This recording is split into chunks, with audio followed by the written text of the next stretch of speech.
Hello, everybody. Good morning. Morning, Ashton. Hey, Denny, could you give me that email address one more time? I reached out to your office, but I wasn't able to connect with you. So if you could give me your email address one more time, that'd be great. Yeah, sure. Coach Denny Grimes at Gmail. Copy that. Thank you.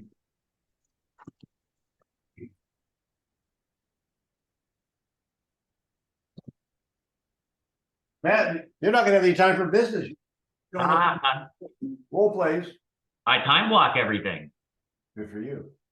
Where are you again? Matt, where are you? I'm just north of you. I stop at Punta Gorda and I go to Zephyr Hills.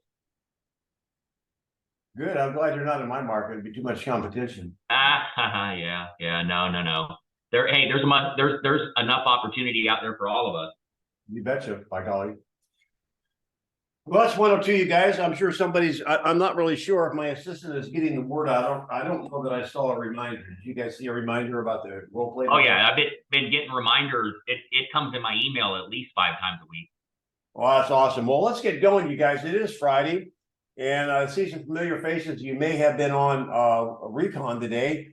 If you were, that was great. I think I have a slide coming up here at Recon. If you're not doing our daily thing, which is great, we have Monday through Friday. There's the numbers. If you're watching on this on my Master YouTube channel, we take 30 minutes, hit it fast. I can tell you what, we have a pretty good system going right now where Tuesdays and Thursdays are focused on outbound calls. Monday and Wednesdays, it's basically at the table handling objections. On Fridays, it's a free-for-all. And we've attracted some talent. Today we have Matt on. Matt's a fellow agent, and he is like a real pro on outbound calls. And I may ask you to help me out a little bit today, Matt, if that's okay. Sure, I'll be here. And if you have not been to my YouTube channel, please do so now, which is Denny Grimes and Mastery of Real Estate. I think I just added a really quick slide here. And if you weren't on Recon, I just want to give you this. I won't take a lot of time. I'll take less than 1 minute. I know not everyone that will watch this is with Keller Williams. So, however, there is no doubt that Gary Keller is an opinion leader in real estate, and their training is like awesome. And he kind of boils things down. I mean, what's really cool about Gary, and there's others, I'm sure. I just happen to be at Keller Williams. We are in business. Real estate happens to be our stock and trade. And so, yes, we want to list and sell houses, and we want to help you do that at a higher level. However, we also want to raise your level of thinking, because commission income will never take you to where you ultimately want to be. So, Isom, I think you weren't, were you on Recon today? No, sir. And Eva, okay, so thanks for being on. At least like it looks like you're on, Lori. So when you talk to people at random, obviously not expireds and for sale by owners, but when you talk to people at random, you're going to run into one of 5 types of people. And they are, number one, probably the biggest category, and I don't know what the percentage would be, is they're not interested in real estate right now. Now, if they own real estate, the NAR says every 10 years they're going to maybe make a change. I've heard it from 7 to 10 years. Let's just take 10 because I'm in Florida. I can do things by 10 a lot easier. That means that 90% of the people are probably a year or more away from thinking about real estate. So that means you make 10 random calls. 9 out of 10 could probably yawn a little bit, or maybe not give you the time of day, which is okay. Then you can take somebody like Matt on the call, who Matt makes dials every day and is very proficient at it. You know what? Matt can't even turn it. Why? The example I used in my boardroom, they don't want hush puppy shoes. Right. If they don't want hush puppy shoes, and you're selling hush puppy shoes, well, shame on you anyway. So 90% of the people aren't going to have an interest. The next group is going to have an inkling of an interest that you can foster. Now, both of those, 1 and 2, that doesn't make them bad. That just they become people you stay in touch with, because over time you want to be able to be ready when they're ready. And then we get into the 3 we've talked about before. Is that number 1? And this is the most important thing I want you to remember. Those people that have made a decision to buy or sell real estate go through this process. Yes, hunting or moving. Good. We want to do it ourselves, or are we going to hire an agent? That's question number 1. And question number two is, if they're gonna hire an agent, this is what's really important to you. Are they gonna hire you? So therefore, you're gonna need to be able to articulate your value proposition, and in such a way, you're gonna have to cook your eggs the way they like them, even if they're vegan. The vegan eats 8 eggs. I don't even know if they eat 8. So let's get started, you guys. Friday, and I want to start with you're having a conversation with a buyer, and buyer representation is going to be becoming a big topic of conversation. We talked about that on Recon, and one of the things I wanted to point out today, Matt, that I didn't say, it is not a buyer loyalty agreement. It is an agent loyalty agreement. That's the difference in the way you present it, right? These are all the things I'm going to do for you. So let's start out, Matt. If you want to help me out here, I don't know if John's going to join, but he's generally pretty busy. Is that okay? So we're at a table, and I'm talking to you, and Ethan, we can start with you. Listen, I'm going to be buying, and I am going to sign a loyalty agreement. So I made the decision to buy. I made the decision to hire an agent. Tell me why it should be you. Okay, so in general, I speak with sellers, but I'll give this a try right now. So Well, you're looking to buy. You can be a seller. I can change it just like that because I'm Denny. Okay, great. So Denny, you're looking to sell, is that correct? Yes, I'm interviewing agents. Why should I hire you, Issa? Okay, great. So let me just ask you, Denny, what's important for you in a real estate agent? What are you looking for? Okay, well, I'm looking for someone with experience. I'm looking for someone who can get me the most money. I'm looking for someone who has the most competitive fees. And they gotta be a Buccaneer fan. And they got to be a Tampa Bay. Copy that. So let me just make sure I'm getting this correct. So you're looking for somebody with experience, somebody with competitive fees, and what was the third one? Oh, you weren't writing them down? No, I wasn't. There's a lesson there, Vane. Copy. You know what this has taught me, and when I go through this, and I know it's only for kicks and giggles to get better, you guys have made me a much better listener because I'm writing things down. And that you have to, because you're not going to remember it. I just gave you a laundry list of 3 things, maybe 4, consider the bucks, and you didn't make a note. So what'd you learn there? To write down as I'm listening to you. There you go. So, do you have something to write with? Yes, I'm typing on my computer. Oh my gosh, that's right. Let me show you something. When I went to school, we had these and pencils. And the crayons were really fat. Okay, so here we go. I'm looking for someone basically that has experience, proven track record, competitive fees, and that's it. I was kidding about the Buck fan. Of course. Okay. And when it comes to experience, could you give me a little bit more detail? What does experience mean to you? Okay. Experience would be how many homes a year you sell. Okay.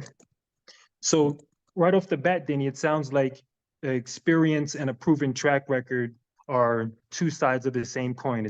Would you say that's correct? Somebody who's been in the game and somebody who is consistently selling property. Is that correct?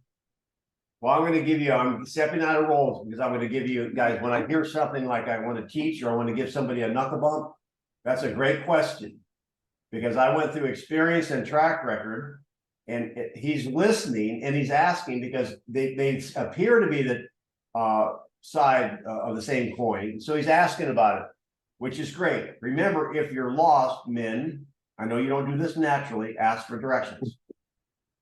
So I would say, well, I think that the time is important, but if somebody could be like in it for 10 years, and they sell like 3 houses a year. So I'm really looking for somebody that is a go-getter and does transactions. I totally understand that.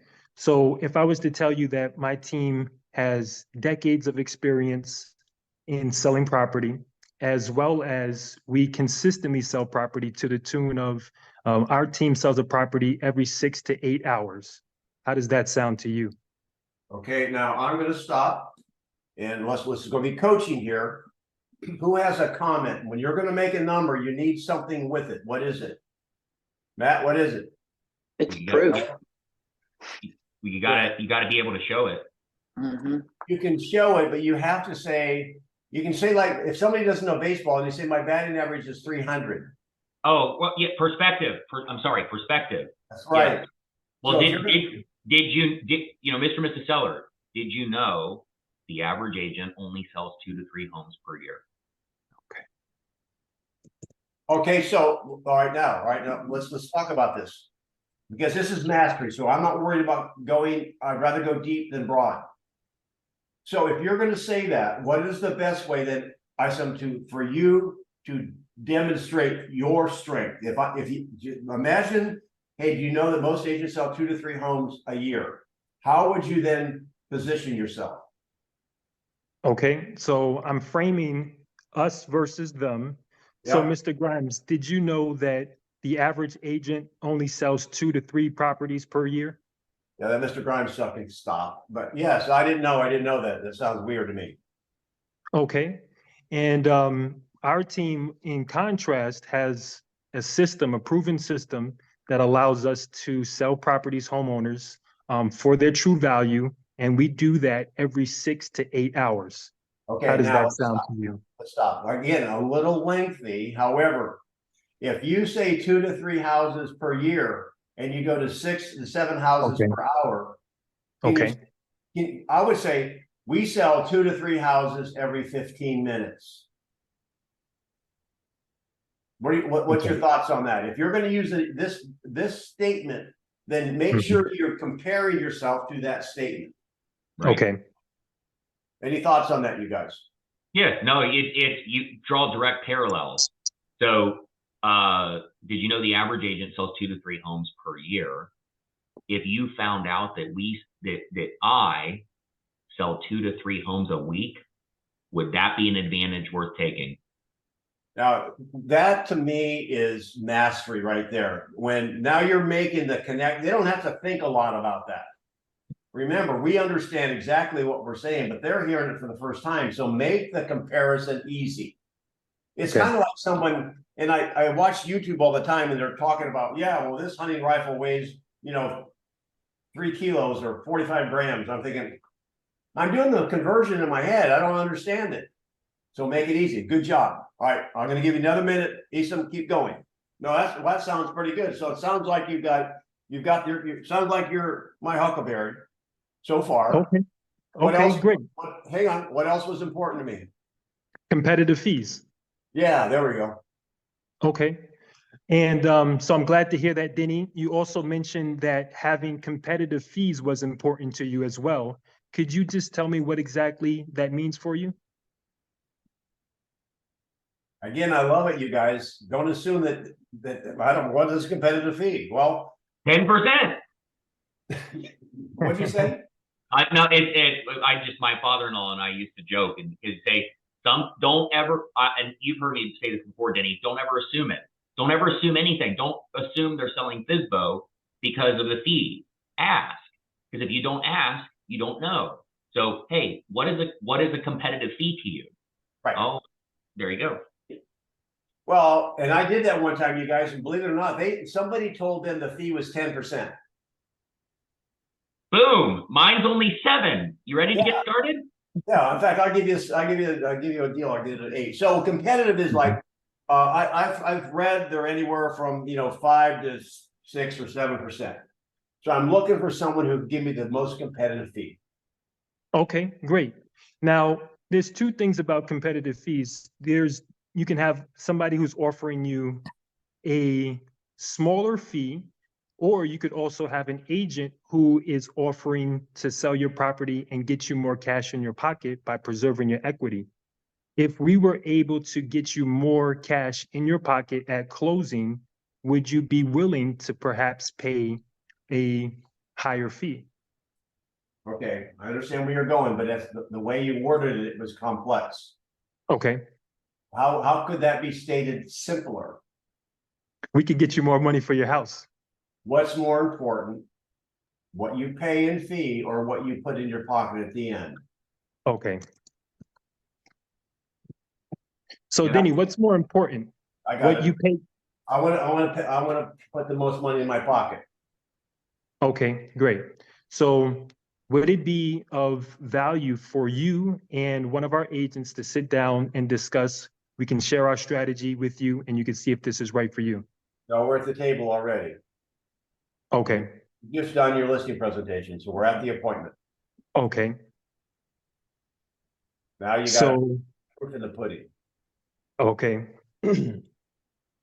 So, Denny, now that I've shown you that we have experience, a proven track record, and competitive fees, is there anything that's holding you back from signing the paperwork and getting started today? Well, you didn't have a. I'm going to end with this. You didn't really get into the fee structure yet. Okay. So let's stop, and then I know, I'm not on Keller Williams' nickel right now. It's on my mind. Although let's be mindful of the general standard fees, etc. Let's not use that. Who wants to carry on the conversation a little bit more in depth on the competitive fee issue? Nice job, Jason. Thank you. Nice job. Who wants to carry on that conversation?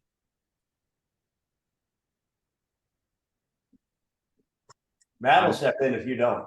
Yeah, I would prefer not to. I mean, I could go back and forth with Denny all day, and I don't mean that arrogantly. This is our time to grow, guys. If don't be afraid to stumble your way through it. That's how we learn. Right. All right, go ahead, Matt. So I'm just going to jump back in. When it comes to fees. Yep. So right. So Denny, did you know that the average agent, when they list your home for sale, typically sell it for about 92% right now? Okay. Do you know what my average is? I know. 99. So if you knew that I could net you 7% more minimum, then would it matter where on the spectrum the brokerage fee is? In other words, it could be 6, 7, 8%, but if I net you 7% more, does that matter? So you see where he's going there, guys. Like, for example, actually, I'm sorry to interrupt, Denny. I phrased that as if there was an objection. You didn't have an objection, but that's where I would have gone with that. Is, hey, the average agent sells for 92% of list price. We sell ours for 99. So even if another agent gives you a discount, we're still going to net you about 7% more. So yeah, I'm gonna get challenging on you in a moment on that, but I want them to know that is an excellent strategy to use. I want you to be aware of that. Now, being a mastery role play, one way that you can help anchor things with people is an analogy. mm-hmm. Who has an analogy that they use or that you can think of that will help them understand that? I love analogies. I put that on my license plate, but it's too many letters. What kind of analogy would you like me to use? Well, Matt, hang on a minute. We'll see. These guys are percolating. I'll lay one out, and Matt, you can then lay one out. So, yeah. Matt, let me ask you if people are concerned about what they pay, right? So let me ask you, if you were to buy a stock for $100 and a stock for $10, which one is better? The 100, the 10. Let's say the 10. Well, what if the 10 gave you a 10% return and you made $1, and the 100 gave you a 10% return, which you gave you 10? Well, that's probably, let me reword that. Let's say you made $1 on one and you made 10 on the other. What would be a better deal for you? Well, I'd rather have $10. I can probably come up with a better one, but you see, it's like, it's not what you pay, it's the return you get, and that's what he was using to list the sales price ratio. Matt, do you have an analogy? Then I'm going to come and sideswipe you in a minute. Yeah, so I like to use the analogy. I always go back to medicine, and I know Denny does that too. So like he'll go to like doctors or so forth. So hey, if if you went to, if you had a choice between two doctors, one would do the surgery for $5,000 and the other one would do it for 10, which one would you prefer to go to? Right. I'd prefer to go to the one that's 5. Okay. What if you found out the one with 5 had only been doing it for a week? He just got out of medical school. And what if he did, what if it was the one that did Kenny Rogers' plastic surgery? There, right, exactly. Most people would know that. So, Yeah. come on, you guys. Sandra, come on. So, I'm gonna go one step deeper on this, then we'll go to something else. So get your question ready. And Matt doesn't know it's coming. So Matt, you're telling me you're selling it for a higher listed sales price ratio. That could also mean you list your homes lower than the other agents, and therefore, although your percentage is higher, their net is lower. Would you be surprised to find out that the longer that you sit on the market, it's directly linked to selling your home for less money? Okay. What's the first thing you think when you've seen a house that's been on the market for 6 months? Well, then I'll play along. There must be something wrong with it. Right. So yes, there are occasions where an agent will list a home for much more money and it sits on the market for longer and it grows stale, develops a bad reputation and sells for less. And I'm sorry, you cut out for a second there. Yeah, and it sit on the market and sell for less. Ultimately, though, when the list price is 100,000 and they have to reduce it time and time again, and it inevitably sells for 60, did you really put more money in your pocket? Well, again, I'm playing along. No, and that is a theory out there. And again, I'm not gonna. At some point in time, you and I'll have a discussion on our theories and opinion on how the market works. But however, yes, understand the timing. The one thing that John were on here, he would say, you guys remember though, every time you get a price change, it becomes a new listing.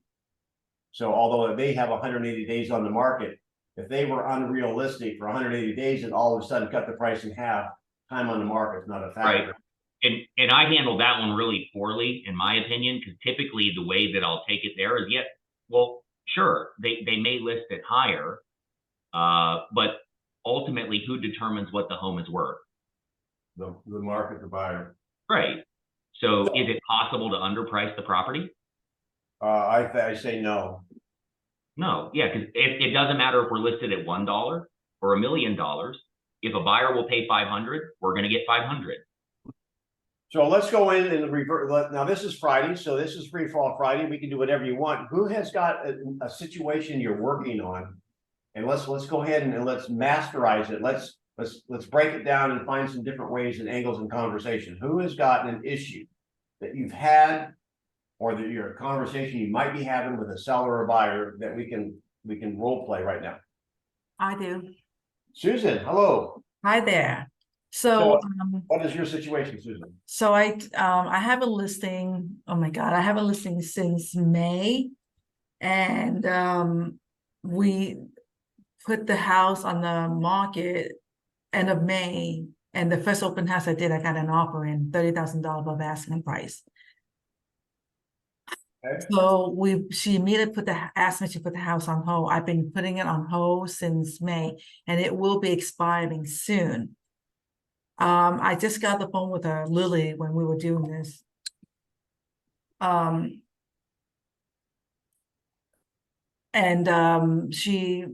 She said, oh, well, I'm going to sell it now. I have to sell it.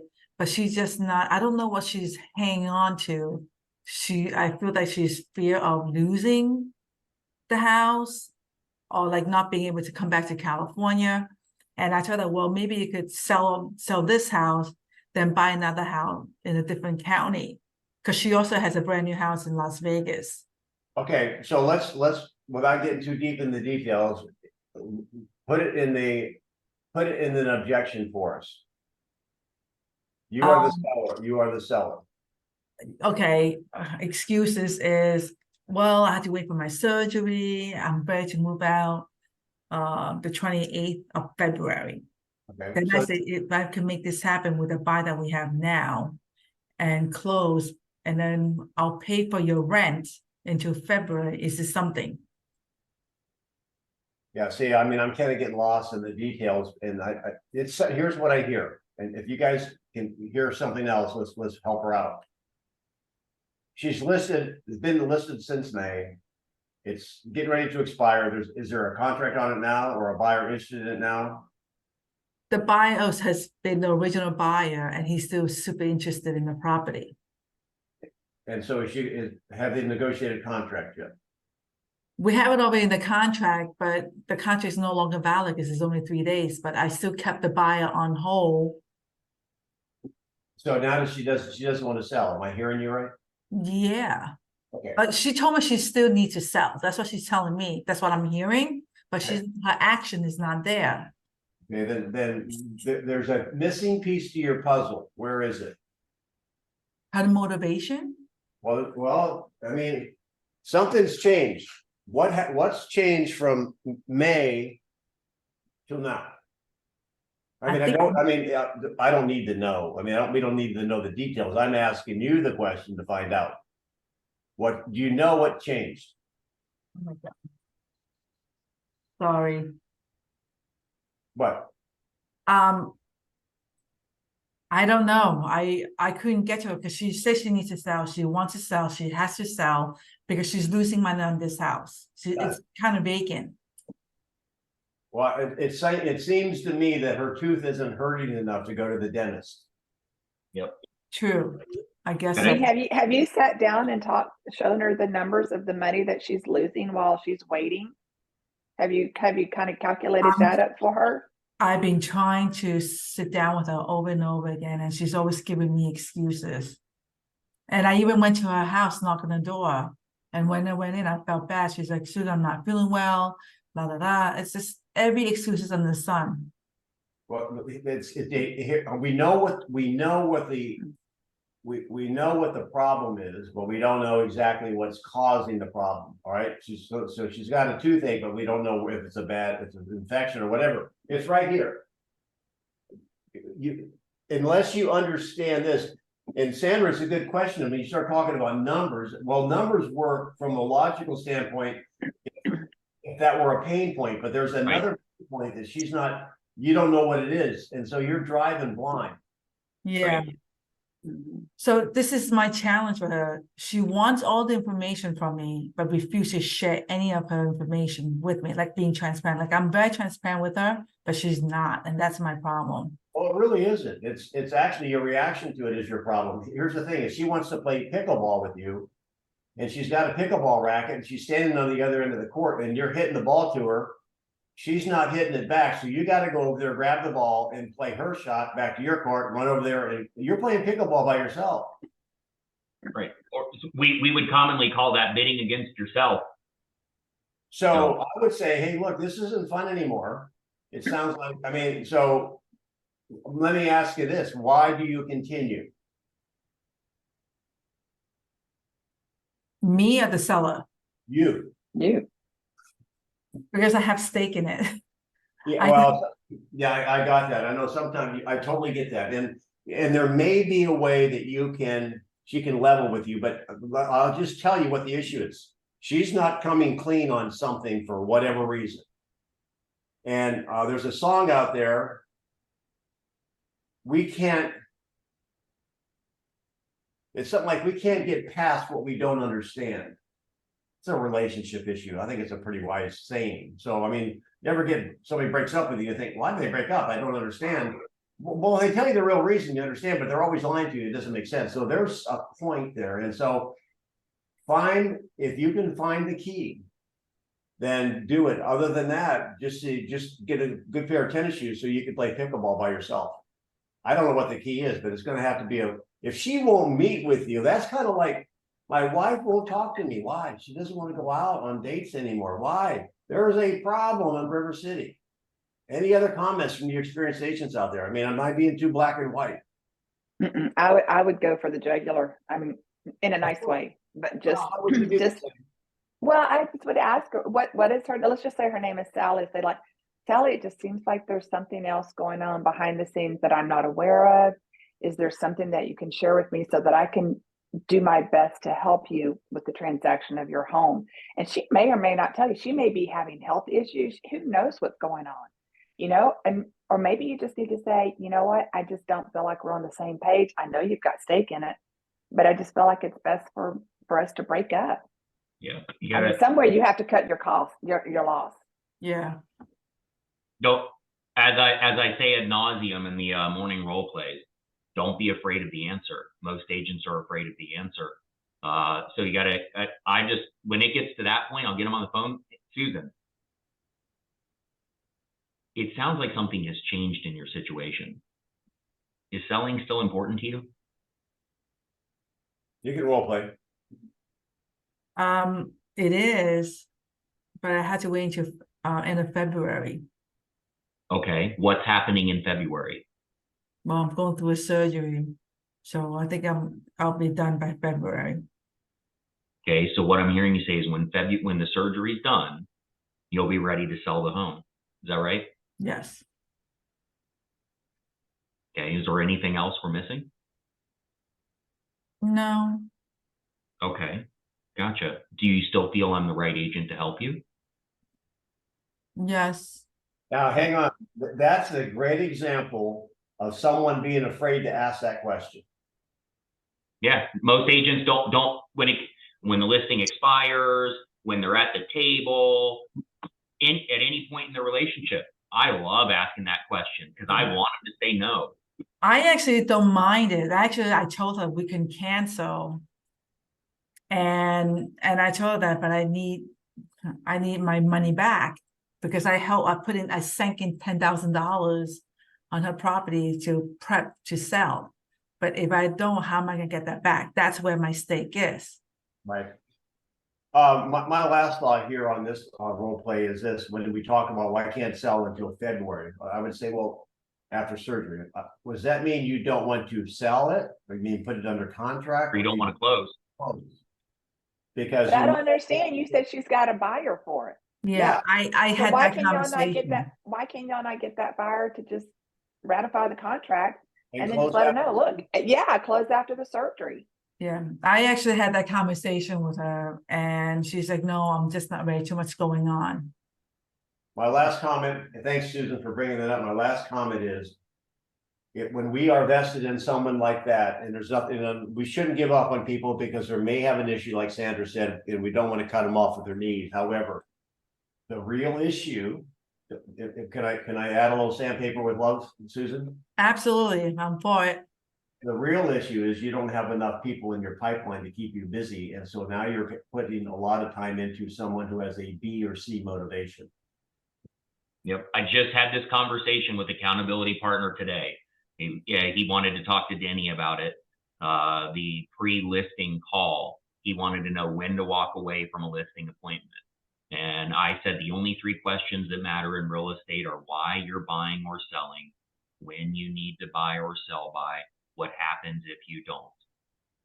Those 3 in a variation, you don't have to use those exact words.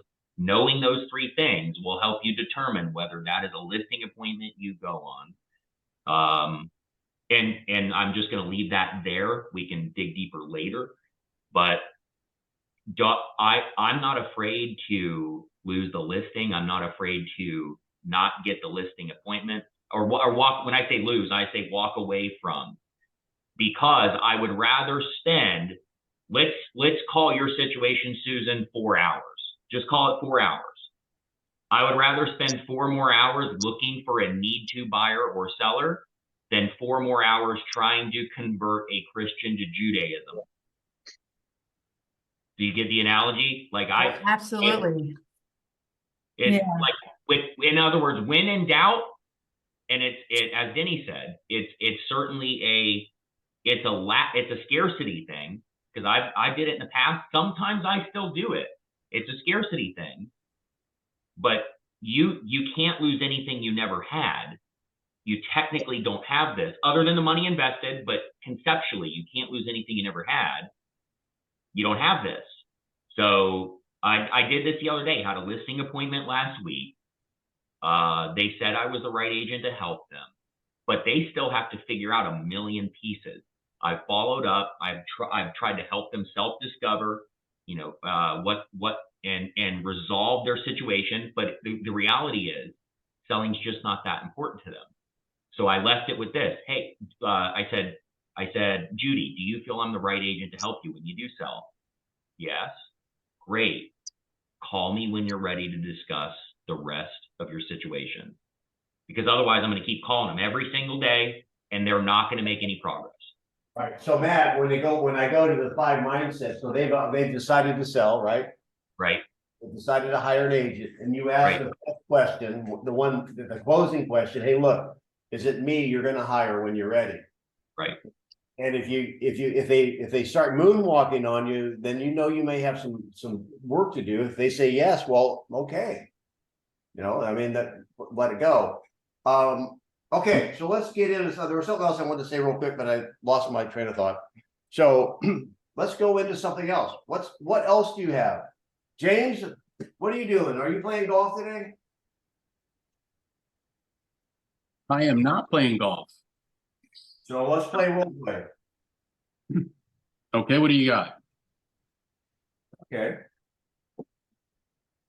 Well, James is pretty accomplished. So who can Susan, why don't you let's see, Sandra, Dorothy, Myra, who wants to give him an objection that you would love to see role play? Isom, go ahead. Okay. So are we gonna jump into the role play? Do you want me to give the objection right now? Okay, so let's clear up a couple of things. He's gonna be the agent, you're gonna be a seller? Yes. Okay, and then you're at the table, give him the objection, go. Okay. Well, my objection was I'm not interested. But since we're at the table, you know what? I had a chance to look at the interest rates and they're really high these days.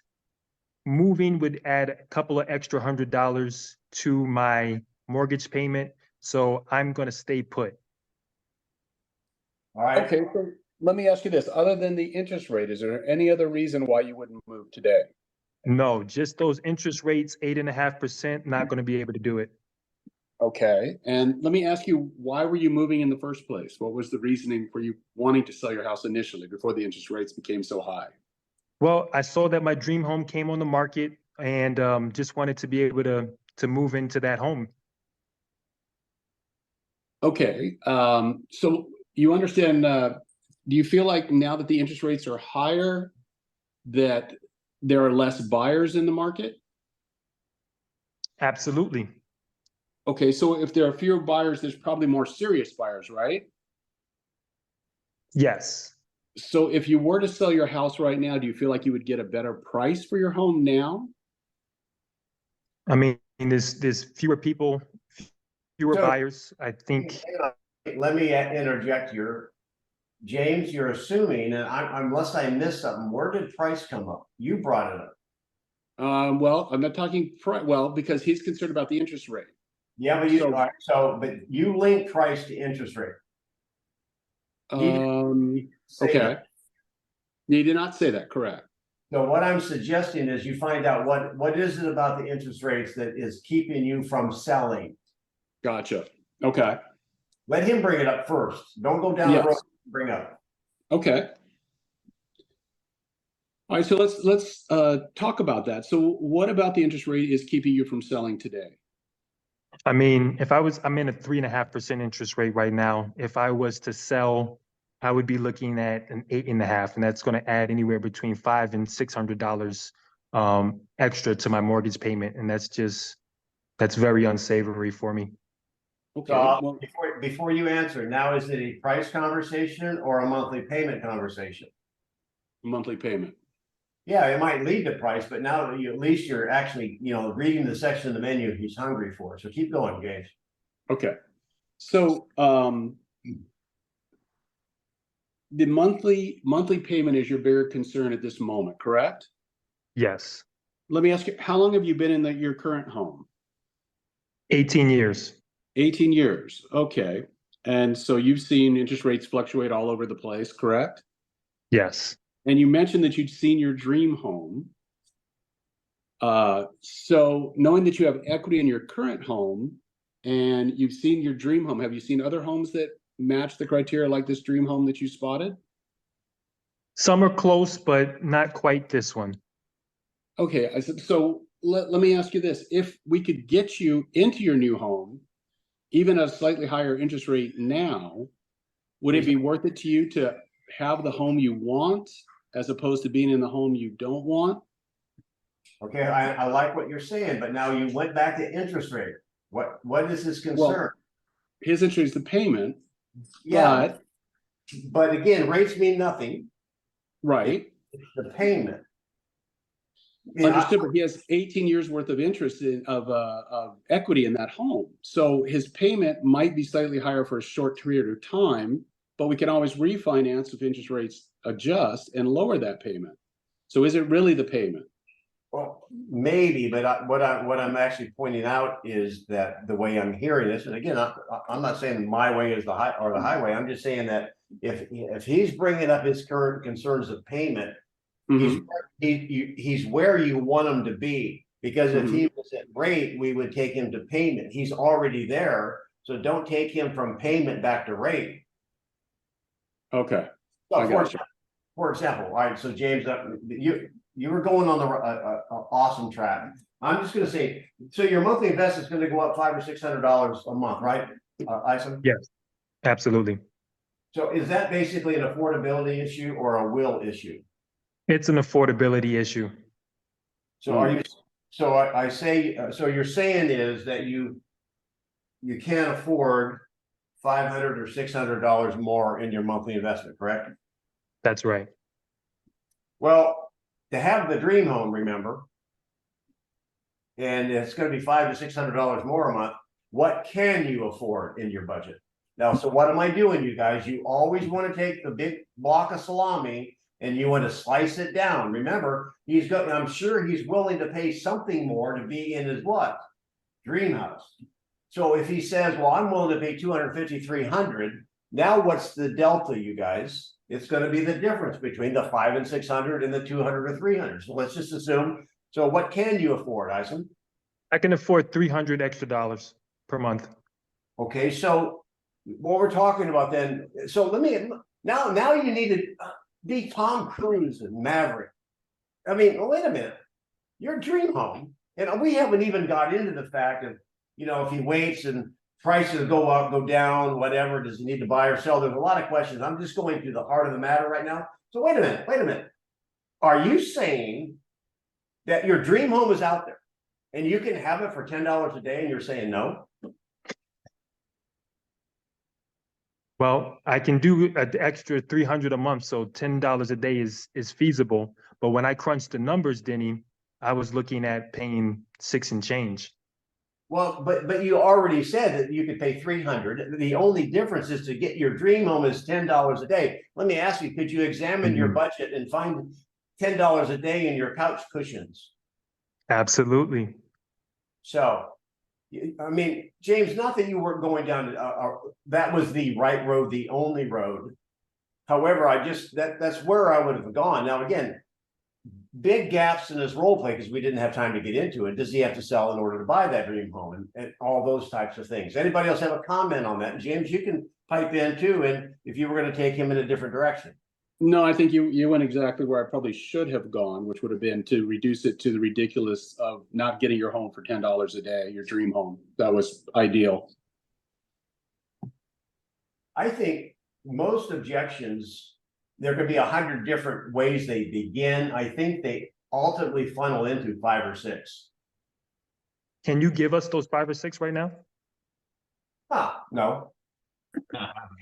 Well, Yeah. also too, he mentioned that it's his dream home, and it's like, how are you going to feel if that dream home sells and your wife, don't know if you're married, Isom, or not, but if your wife, that dream home goes out the window, just the pain of marital unbliss would be worth $300. Not having that pain. No, I'd hold up $10 right there. What's more important to you, this a day or your marriage? Yeah. Well, that would be one of those questions, Matt, you might not want the answer on, right? Yeah, that's right. Well, I've always been a student of simplicity, and it's really just a question of trying to think of the best way to phrase it. It's really just a question of I'll ask them, how long do you let's say you get this home, how long do you intend to stay in it? You know, and if they say 10, 20, 30 years, then I'll approach it from that angle. Okay, so what I'm hearing you say is you're going to stay there for a very, very long time. Could it be possible that you would find a way to be able to make it an affordable home to you in that time? If you're going to be there forever, can you, what I'm hearing you say is you can afford the 300 today, 300 extra today, right? Okay, and you're going to be there for 20 years. Okay, how can you find another $10 a day or another $300 a month to make this happen? And if it's not that, and here's the thing though, Denny, because I've been on the other side of the table, and it's not that important to them. You know, it's not, no, I don't want to do. Okay, great. So it sounds like making the move's not that important to you. Is that right? Yeah, and what's the takeaway? Well, why don't you just stay here? Right. Yeah. It sounds like keeping this home's the best option for you then.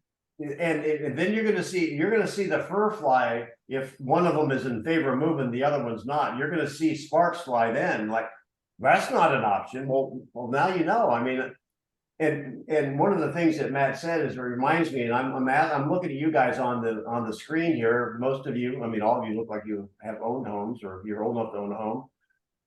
Every time I moved into a home, it was freaking scary for a year or so, for a month or so. But what? We grow into it. We adjust for it. Yep. So use myself as an example, guys. Family's been in real estate for 70 years combined in real estate law in every facet of real estate. So if anybody knows how it should work, it should be my family. When I left my family's team in 2017 and almost lost everything, the house I'm standing in right now, I bought this house when I was so I left my family's team in 2017 in November. I bought this house in February of 18 when I'd almost spent through everything I had left from my marriage and my team. And I was starting my own practice on my own. So my new practice on my own. I almost had nothing. I was, wanting my pants when I bought this house. But it was important to me. It was important for my family and my career. I found a way. And I'm not saying that for a pat on the back. I'm saying these are the same.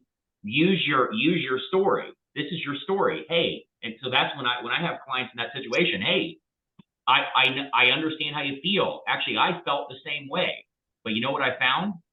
I figured out a way to make it happen because it was most important for my family. one of the most appropriate times you guys can, when you share a story, you don't have to ask a question, particularly if it's personal or it's even third party. I mean, stories are very powerful. Matt, would you do me a favor? Would you list those 3 things again in case somebody missed that? Yeah, the 3 most things that are about what do you need to know? Yeah. The 3 most important questions in real estate: why are you buying or selling? When do you need to buy or sell by? What happens if you don't? All right. In some variation, whenever I'm doing my lead generation in the morning, before I hang up the phone, now bear in mind, guys, I fail more times than anybody tries. Like everybody on this call, I've probably failed more times than they've ever tried on the phone. But so you don't knock a home run ever. I mean, like Denny said, I just can't convert the unconvertible. So if I'm having a conversation with a ready, willing, and able buyer or seller, I'm going to figure out before I get off the phone those 3 things: why you're buying or selling, when you need to buy or sell by, what happens if you don't. That helps you determine one thing: whether they're suspect and they're going to take up all your time, kind of like the conversation with Susan earlier, that person may be very suspect. They're going to take up a lot of your time. They're going to be energy sucking vampires. Or two, they're going to help you determine whether they're prospect and they're somebody that you need to be close to and meet with. Those three questions will help you determine them. Good job. Thank you so much for that, Matt. Dorothy, I see you're got your camera on. How would you like to play today? Okay, I can only be a seller, I think.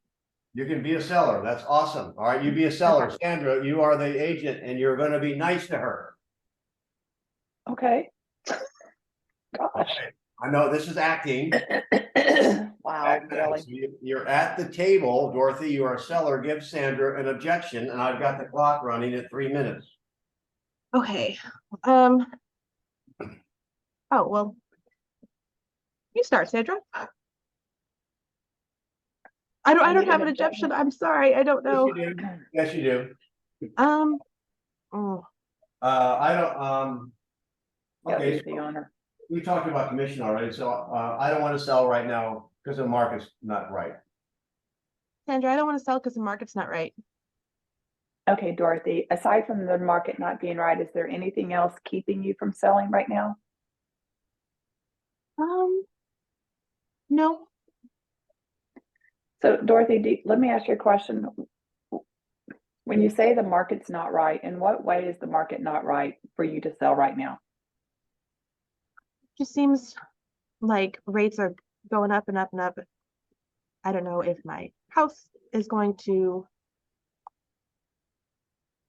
If I'm going to get a lot of money for it. Yeah, okay, Okay. I'll help you. Dorothy and I, Dorothy, she's my sister. Well, hey, listen, you know, the market, it's going to be better probably in about, 6 or 8 months as we get through the election, when interest rates probably come down. We'll probably get more money for our house then. Yes. Okay. Okay. So, so you're thinking that in 6 to 8 months, you're going to get a better price for your home because the market's going to be better at that point. Is that what I'm hearing you say? Yes. So Dorothy, let me ask you this. In 6 to 8 months, if the market is better, do you think that there will be more competition on the market? Maybe. Okay. Do you feel like that there, Hang on. let me, I'm her brother. sorry. I'm not coaching you, don't worry. What, I don't know, what would it matter, Sandra? What would it matter that there's more competition? Yeah, because we're selling, I mean, so where the interest rates are down, more buyers, so what do you mean more competition? Okay, so by more competition, Dorothy, what I'm saying is there's going to be more homes on the market to sell because the market has obviously gotten better, but that's also going to draw out more buyers. So the buyers have more options to look at other homes aside from yours. Whereas right now, our market, days on market, or I'm sorry, hang on, back up. Our inventory is at a low rate right now. So buyers don't have as much to pick from right now. So right now, if I'm making this clear, your home is kind of like the spotlight property to be seen.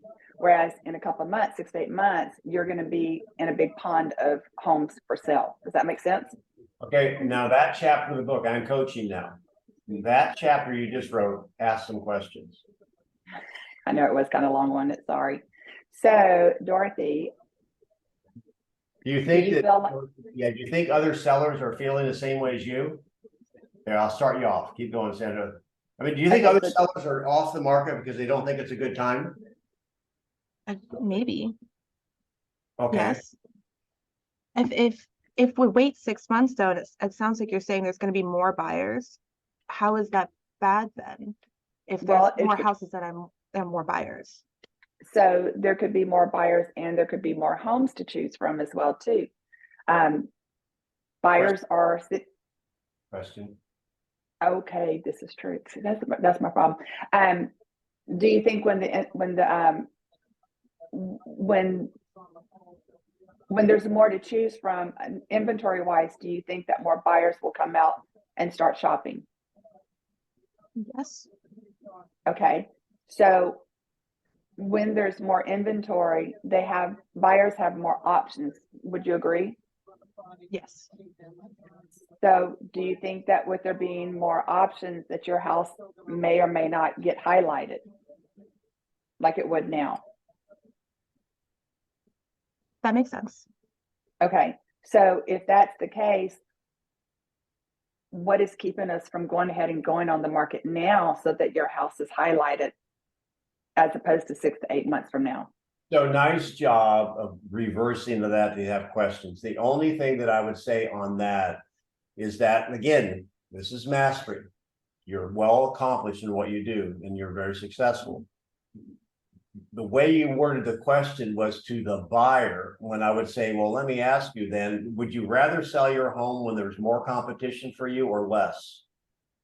Okay, Now, I would keep it focused on her because you switch to the buyer and they're not I going to did. follow. So, all right. So if you're basically, you have a better chance of winning. Here's the analogy: winning the race when fewer people, or you're trying to get that GI Joe with a kung fu grip for Christmas on Black Friday. Now, Hey, come on, Denny, guys. Denny, do you remember when there wasn't any toilet paper on the shelf? Okay, here we go. Oh yeah, I've got it all. I've got like bushels of it in my house. Right, but let's say you were about to run out, Right. and you went to the grocery store, and you're just surprised, you're taken aback to find that there's thousands of rolls of toilet paper now. Okay, and there's even some on sale. So would you rather sell your home when there's no rolls and you're beating buyers off with sticks, or would you rather sell it when there's 1,000 rolls and you might have to put yours on sale to sell it? that's an awesome. Mm. That's an awesome. Well, I don't want to be out of toilet paper. Me neither. So let's go get some. I love the analogy, but sometimes when people are like, I don't get it. I'm not gonna be out of toilet paper, am I? All Right. right. So somebody share. This is great. Small group like this. This is awesome. Somebody share something you got out of it.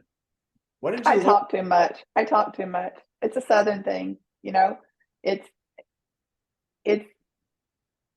it's changing 21 years of habit into more question based. Well, there's a difference there. It's not that you talk too much, you tell too much. Right. Yep. Ask more.